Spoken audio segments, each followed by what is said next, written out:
Network. And you're watching News9, English news as it should be.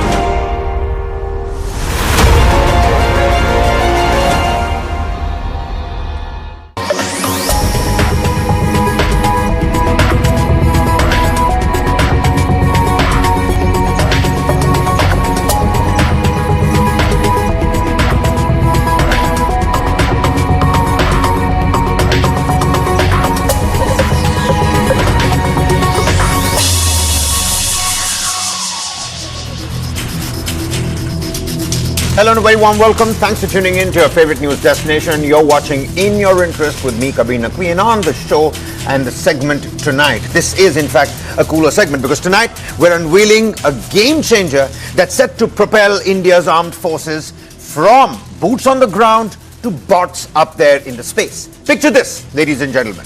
Smart tanks rolling into the battle. You've got swarming drones dominating the skies, and then you've got nuclear boosts powering a new era of defense. That's at least the vision laid out in India's ambitious 15-year strategic plan for tech and military tactics. Buckle up as we break it down exclusively on News9. Now, the technology perspective and the capability roadmap, the TPCR 2025, isn't just another policy paper. It's a guiding document right from the Defense Ministry and the Armed Forces that outlines future military tech requirements over the next 10 to 15 years. Building on similar reports from the 2013 and the 2018 TPCR 2025 bridges this particular gap between what our armed forces actually need and what our domestic industry can actually produce.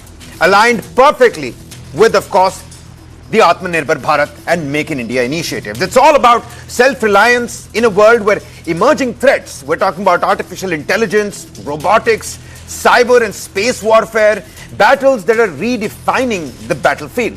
And why does this matter, you may ask?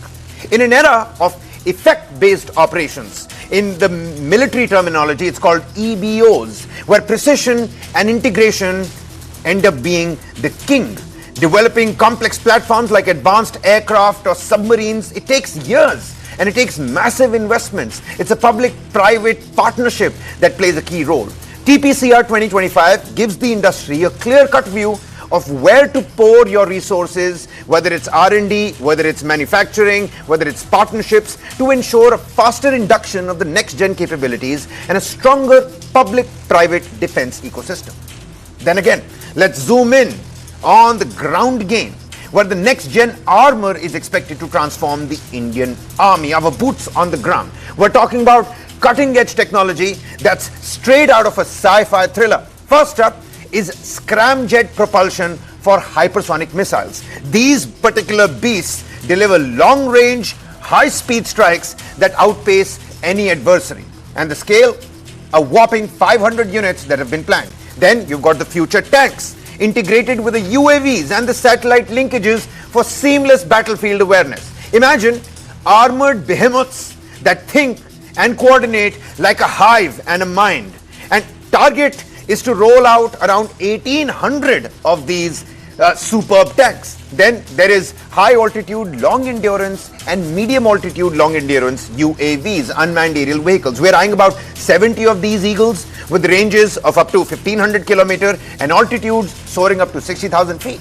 And next up are loitering weapons, which are smart munitions that hover and strike with precision. The demand is for minimum 20-kilometer range with 800 pieces. Vehicle-mounted infantry mortar systems are also crucial. These are 81mm mortars which are deployable in just 2 to 3 minutes. Plan calls for 3,000 of these systems. And then there is the artificial intelligence revolution, the AI integration, integrating existing tech into software projects for 4,000 users to turn data into decisive action. Shifting gears from the ground to the skies and beyond. This is where India aims to own the high ground, and quite literally. Stratospheric airships for communication, relay and intelligence gathering. Indian Air Force wants 20 of these floating sentinels up there. Then there is the high altitude satellites which are unmanned airplanes stationed at about 18 to 20 kilometer altitude. Around 75 have been planned to keep eyes on pretty much everything that's happening down below. And next up is the high energy laser systems, which are tactical weapons that cause physical damage with beams of light. And they're coming in large numbers. No holding back on them. Anti-swarm drone systems to counter enemy hordes and medium altitude, long endurance drones are also on this 15-year shopping list for research and development.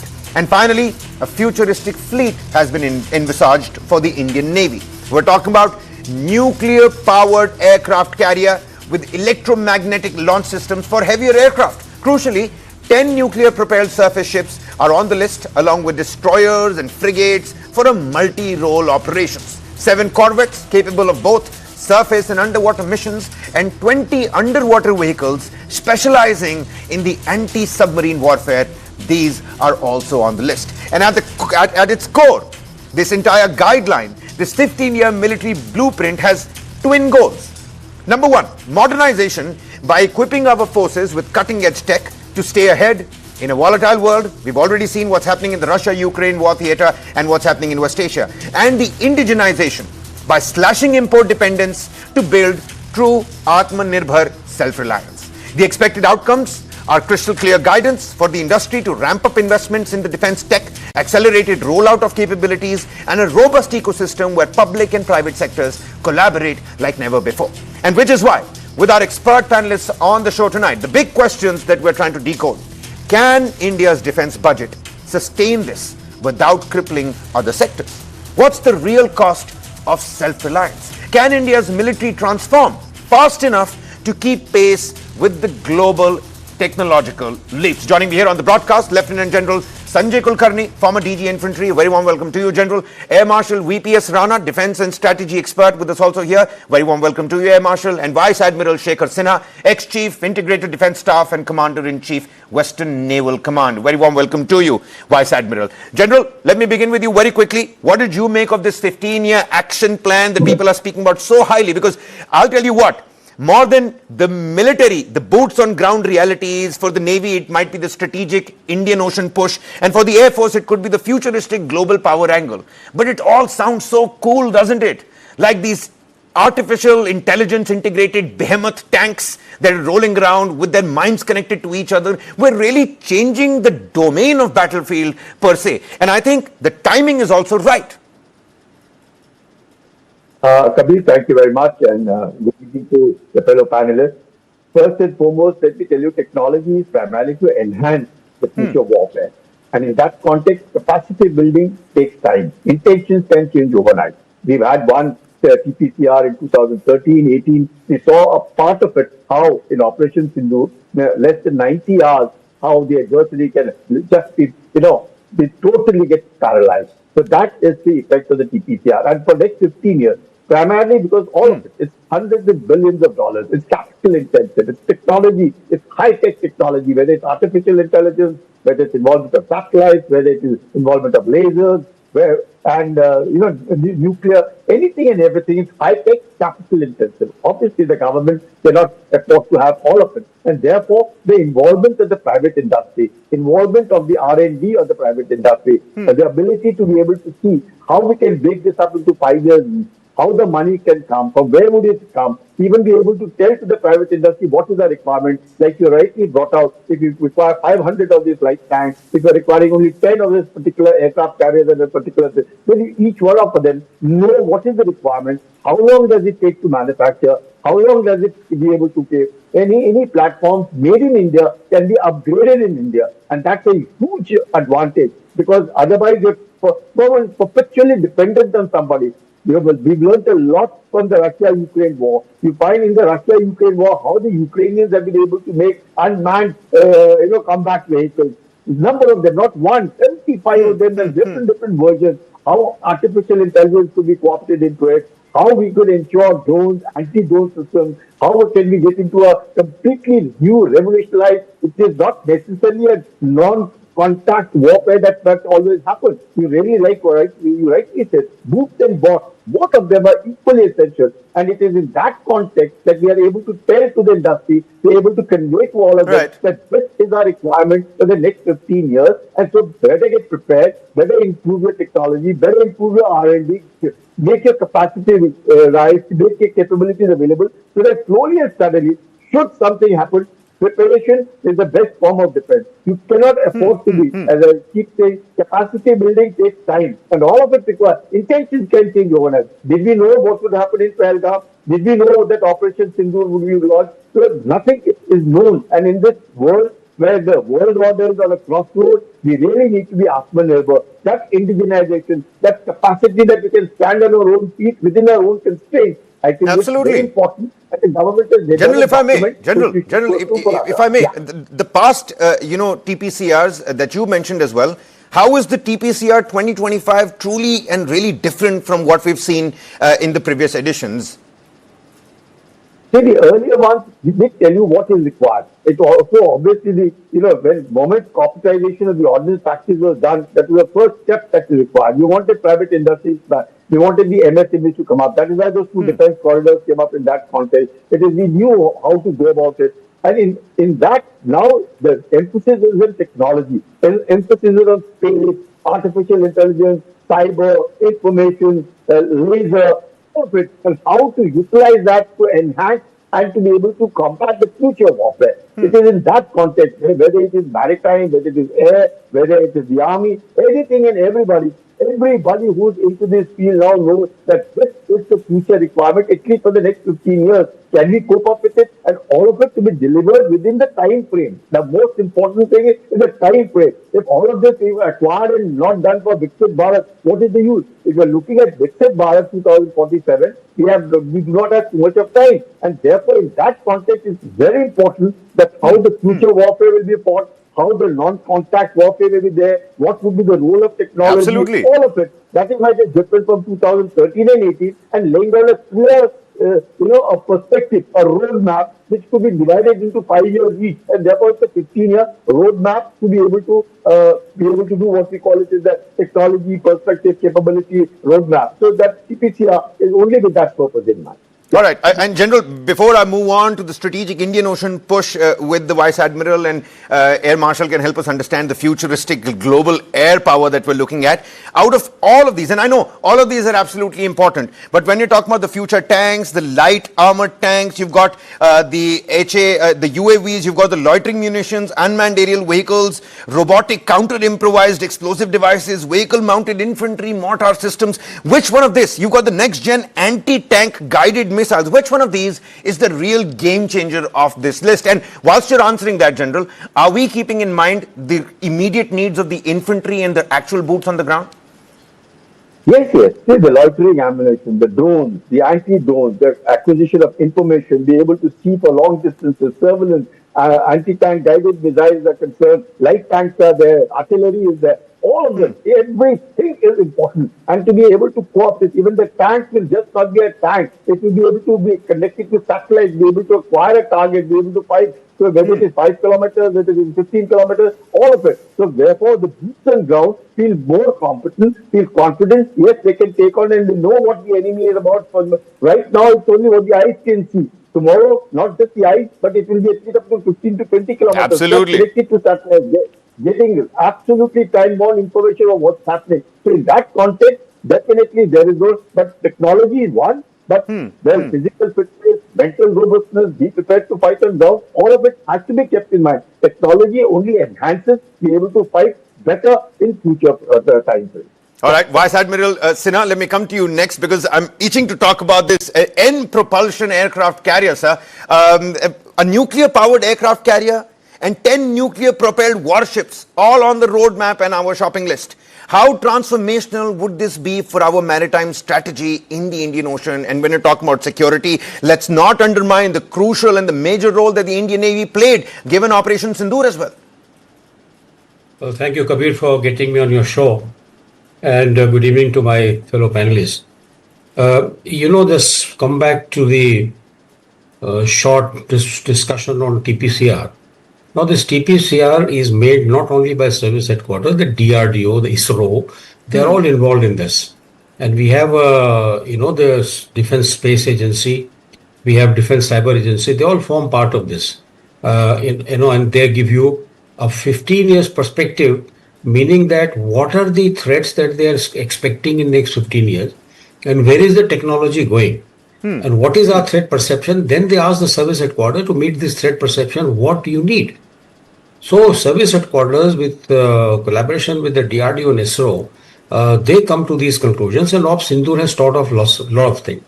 For example, the location of targets, then tracking the target and passing the target data live back to the ground station, and from the ground station onto the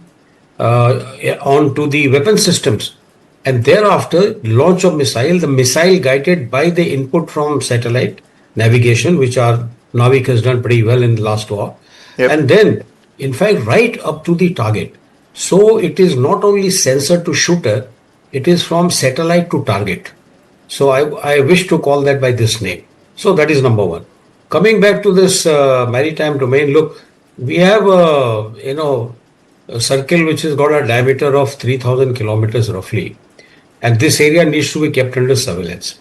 Now, keeping under surveillance will require a hell of a lot of number of satellites. The Navy has got a mission-based deployment already. They're deployed in 7 strategic and choke point areas of the Indian Ocean, so that anyone who's entering into Indian Ocean, we know who's where. And for that, the maritime domain awareness has to be very robust. And it is not a secret thing. There are 28, 29 countries who are partnering into this. It's open domain.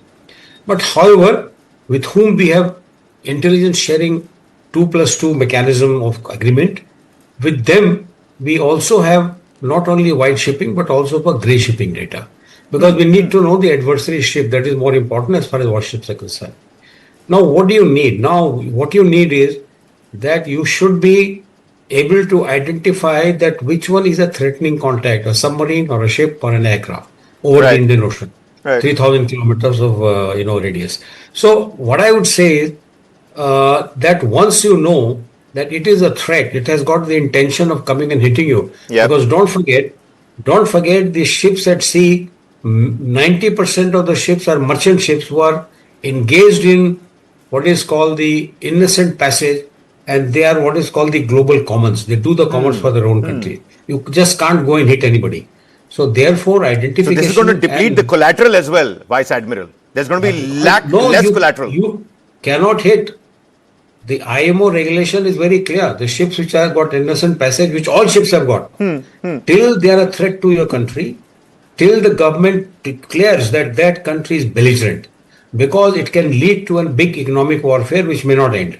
Absolutely. We've seen what's been happening at the Red Sea, haven't we, Vice Admiral? Take a look at what's been happening with the Houthis in the Red Sea. I agree, but that's a restricted area warfare, Kabir. It is only in the Red Sea. When you're talking about India, Pakistan, China, you're talking about entire Indian Ocean. So let's not forget about the area that you're looking at. The vastness of our area. Once it is declared as a belligerent, Kabir, then you need to dispatch your ships at the highest possible speed in the weapon firing range. As you know, the Navy only does non-contact warfare. There's not, standing in front and sort of firing. No. Because the missile ranges are very high, 300 kilometers and thereabouts. You should have identified that it is for sure it is a belligerent ship. Then you do the firing. So you reach in the area from where you can launch the missile. For reaching that area, the nuclear powered ships are best capable. They can get you a good speed, 30 knots sustained. Doesn't have to come back to harbor for fueling. You don't have to send the supply ship, which supply ships themselves become vulnerable to the targeting by an enemy. So I think the nuclear power aircraft carrier we had cleared for design in 2008, right? But for some reason this government is taking a decision. The previous government didn't take a decision. Okay, Vice Admiral, my apologies for interjecting. I'm itching to ask too many questions, and there's a paucity of time. Before I go across to Air Marshal, Vice Admiral, my question to you again. The roadmap, this entire roadmap, it mentions the indigenous naval fighters and the electromagnetic launch systems on that aircraft carrier for the larger carriers. How realistic are these timelines given our own past experiences, let's say with INS Vikrant? Well, the EML as electromagnetic launch system, it is quite possible to develop in next 10 years. Okay. I don't give it a outside 10 years chance because some work is already going on for some time. And our engineers, we have very good equation with US Navy till now. And they have gone and seen the electromagnetic launch system with the US Navy. They have made number of trips to the aircraft carriers which are being built in the US, and they are in talks. So therefore, the technology coming here is not a big thing to make, and our engineers can certainly do it as Okay. long as they know what principle it is working on. The mechanics can be worked, and I would give 10 years, Kabir. In 10 years, All right. should All be right, able so to 10 do it. years for that aircraft carrier, at least the electromagnetic launch systems on that, and nuclear propulsion, nuclear propelled warship. Finally, Air Marshal VPS Rana, many thanks for patiently waiting. First and foremost, we've already seen the super might of the Indian Air Force given Operation Sindoor, our Atmanirbhar defense systems as well. What is it? What was that one aspect that you're, most excited about? We're talking about stratospheric airship. I mean, I remember I was a kid playing video games on PlayStation and Call of Duty, and you had all of these things, the unmanned aerial vehicles up there. A soldier sitting right at the corner and opening a little pamphlet, and then on that little device calling in an airstrike, and then there was a pin precision strike that actually happens. Now we're talking about stratospheric airship, multi-band programmable RF sensors, satellites, cyber warfare, space warfare, and with the advent and increase of space and cyber warfare, we'll have to make sure that we are also secured from cyber attacks and space attacks. So what are you most excited about? How realistic is the timeline, and what's really on the anvil, Air Marshal? Thank you, Kabir, and good evening to my fellow panelists. I think enough has been already covered. But like you said, what are you most excited about? I'm excited about that most of these technologies were already at display in Op Sindoor. So I'm very happy that we are not getting into something that we already don't know or we are not already developing. Right. So this roadmap is one thing I'm really happy about, is that it is a very clear, concise roadmap to the industry. I mean, like Admiral Sinha said, that everybody is part of it, and it is a very well thought out document or the guidelines, so to say, that where we want our armed forces to reach. And best part is it is all indicating towards indigenous development. So like these technologies are already there, available. I mean, people are already using it. All that needs to be done is that we need to scale it up, and we need to make sure that these are available to our soldiers, sailors, and airmen at the time of the need, because this is now needed. We are talking about satellite. Admiral Sinha already talked about it. Sensor to shooter drag is involving satellites now. We used to use this term primarily from radar detection to the shooter from whether missile or the aircraft engaging. But now there is another dimension of space, and that is why you will find in this document there is a lot of stress on space capabilities. And we already are there, but we need to take it up. Whether you are talking about the pseudo satellites, obviously, we've seen that in operation from the Chinese. We've seen very effective use of this from the Chinese. We are capable of it, but we need to field it. We need to master it, and we need to marshal all our resources to indigenize this capability. Then another other than the satellite, next big thing that is already troubling everybody, so to say, is the UCAVs, UAVs, and drones. Yep. So we already had UCAVs, very advanced. You have UCAVs today which are in the fighter class already under development. They are as capable as a fighter aircraft is. So then at the other spectrum of unmanned, this thing you have something a very small, almost non-detectable drone, which could also be right next to you. We saw that in Ukraine. Way they have damaged almost 6,000 kilometers away. They have damaged their almost 20-25 aircraft. So your threat not only lies in space, it not only lies in enemy territory, it lies next to you. So your cyber security, your intelligence, your detection mechanism, everything has to be top notch. Absolutely. You should be and in a Air Marshal, position not just the equipment or the appliances or the technology, people who are actually going to be using that technology. We'll need new tech soldiers that are going to be using all of this. We need new kind of training, is it not? Because I'm thinking, if I have a drone kept at my home, which I use for my own, shooting requirements or my own entertainment purposes, that drone can get hacked. It probably starts functioning on its own, flies out the window, and then goes attacks somebody. Maybe it doesn't have a bomb on it, but it can still physically damage something. So all of that needs to be taken into account. And I'm completely running out of time here, which is why I was also speaking to my editor whether we need more time to decode this.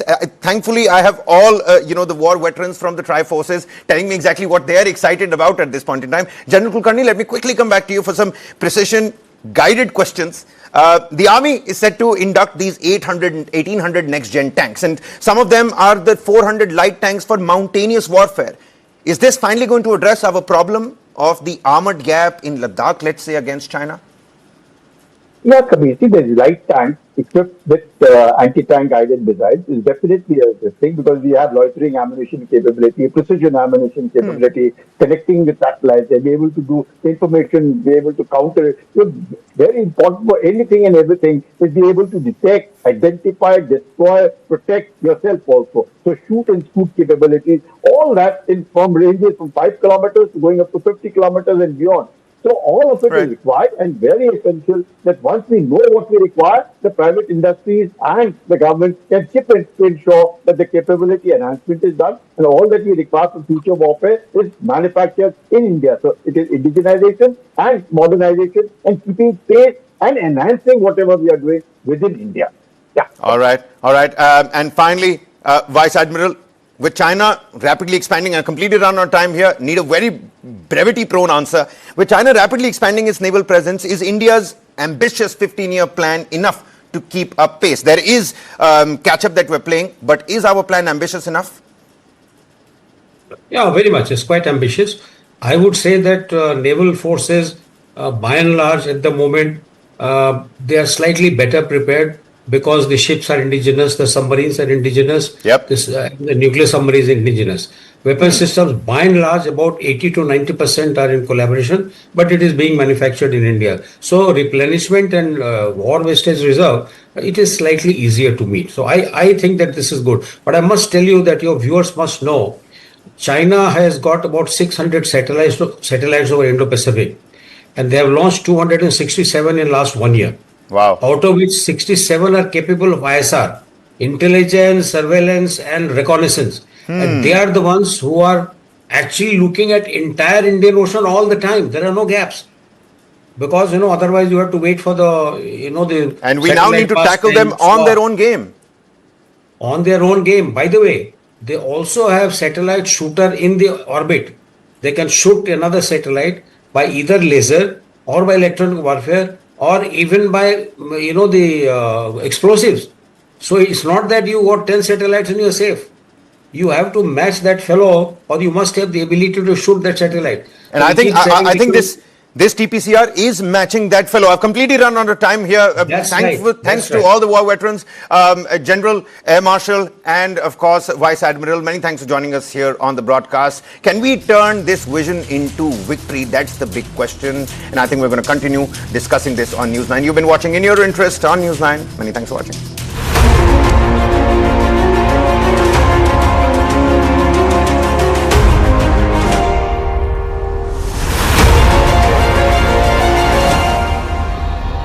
Associate sponsor anchor toothpaste, नए जमाने की नई सुरक्षा। Chandigarh, Coimbatore, NCR and Bangalore, Jaipur, Ahmedabad, Raipur and Hyderabad. We've been here, we've been there, Veka's been just everywhere. Best है sir, पर नया क्यों? Architect जी, something special for you.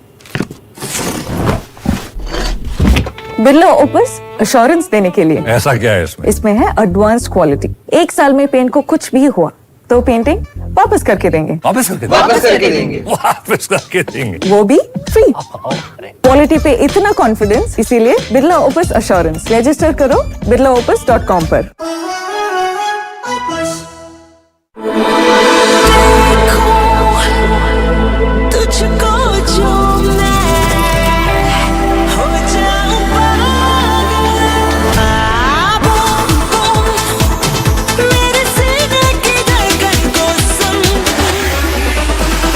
dreaming about me. Love is to get lost in the look. Unlimit Love. B6 Pack 2 starts at 21.9 lakh. Mahindra Electric Origin SUVs. Beautiful.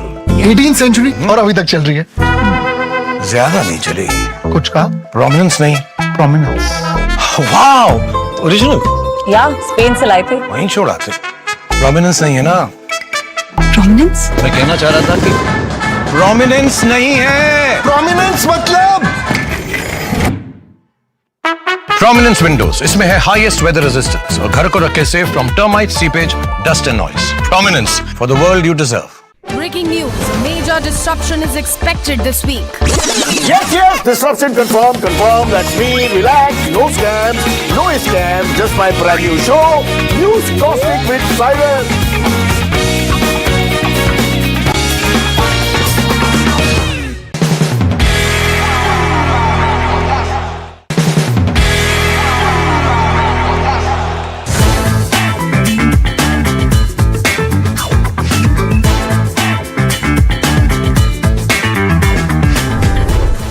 I think the first one which I really remember very distinctly